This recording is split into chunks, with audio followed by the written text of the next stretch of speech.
alaykum, xayrli kun. Yana tibbiy ilmiy isbotlangan fikr mulohazalarni bo'lishib ketmoqchiman. Atrofda, ko'chalarda, bozorlarda, ishxonalarda ko'rsak, hozir semizlar, tug'lachalar, yosh-u qari, ayol erkaklar juda ko'payib ketgan. Asosiy sababi bizda ovqatlanish juda ham oson bo'lib qolgan. Uyda o'tirib ovqat zakaz qilsak bo'ladi. Atrofga chiqsak, ming xil kafe, restoran, oshxona, choyxonalar tiqilib yotibdi. Yangi joy ochildi, nomini eshitib qolsak, обязательно boriladi, oilaviy, qari, yosh hammani olib. Shuni hisobiga kasalliklar, ya'ni yoshlarda ham, qarilarda ham qon bosimi ortishi, sahr deymiz, qandli diabet kasalliklari, tizza, umurtqada muammolar, osteoxondroz, disk grija, artrit, artrozlar juda ham ko'payib ketgan. Bu achinarli holat.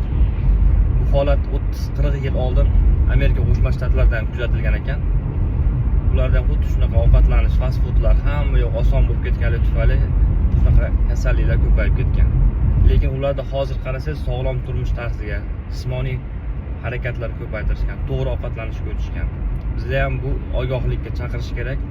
Hammaga tavsiya beraman, sog'lom turmush tarzi, to'g'ri ovqatlanish, jismoniy tarbiyaga asosiy e'tiborlar qaratinglar. Sog' salomat bo'linglar.